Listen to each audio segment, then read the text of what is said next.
تو اگر آپ میتھ آف انڈیپینڈنس کو اور دی گریٹ ٹریجڈی کو پڑھ لیں تو آپ کو پتہ چلے گا کہ پاکستان دراصل جو ہے وہ کچھ سامراجی طاقتوں کی سازشوں سے توڑا گیا. اور ایک اور کام کرے, ایک نظریہ ضرورت کا بانی ایک جج تھا, اس کا نام تھا جسٹس منیر. اس کی بھی ایک کتاب ہے فرام جناح ٹو ضیاء. وہ جسٹس منیر 1962 میں ایوب خان کا وزیر قانون تھا.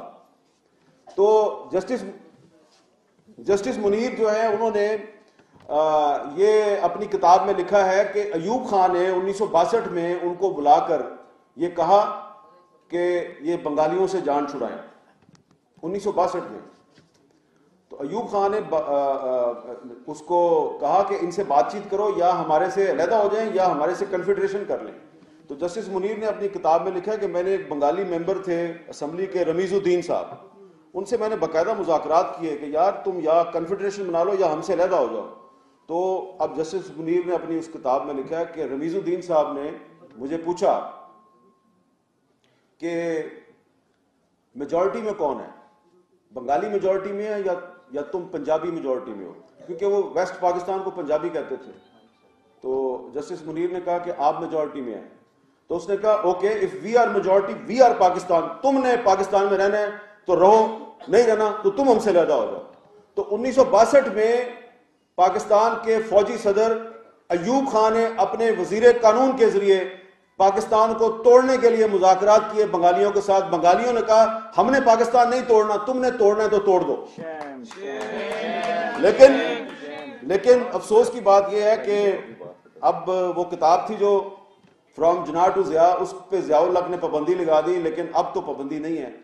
تو میں بار بار اس کتاب کا ذکر کرتا ہوں, لیکن ہمارے جو لیڈر ہیں بڑے بڑے, ایون پیپلز پارٹی کے لیڈر جو ہیں, ان کو 2-3 کو تو میں نے خود کتاب دی. میں نے کہا یار یہ کتاب لو, پڑھو, جا کے اسمبلی میں تقریر کرو.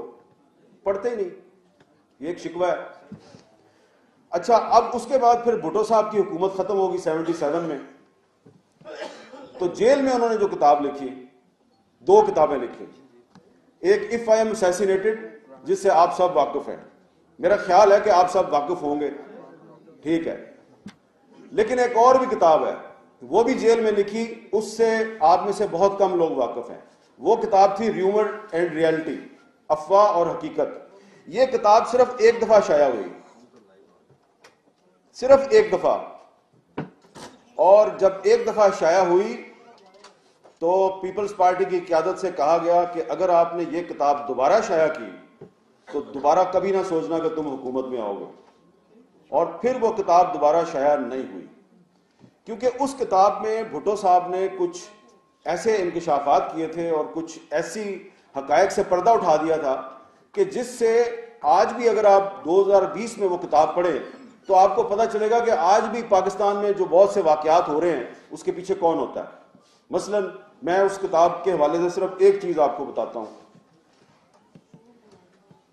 بھٹو صاحب وزیر اعظم ہیں اور غلام مصطفیٰ جتوئی صاحب چیف منسٹر سندھ ہیں, اور کراچی سے سردار عطا اللہ مینگل کا بیٹا اسد اللہ مینگل اغوا ہوتا ہے, اور اس کے بعد اس کا کوئی پتہ نہیں ملتا.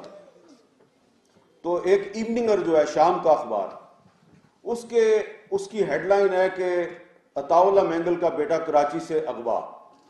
تو بھٹو صاحب کو پتہ چلتا ہے, وہ پوچھتے ہیں چیف منسٹر سے کہ بھئی یہ عطا اللہ مینگل جو ہے اس کا بیٹا کس نے اغوا کیا.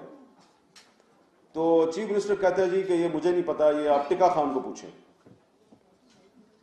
ٹکا خان سے پوچھتے ہیں, ٹکا خان آرمی چیف ہے اور اگلے آرمی چیف کا اعلان ہو چکا ہے, ضیاء الحق اگلا آرمی چیف ہے, اور ٹکا خان صاحب جو ہیں اب وہ صرف چند دن کے مہمان ہیں, لیکن ابھی وہ آرمی چیف ہیں.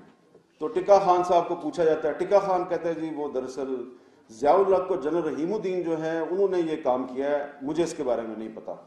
تو انہوں نے کہا کہ پتہ کر کے بتاؤ. تو پتہ کر کے بتایا.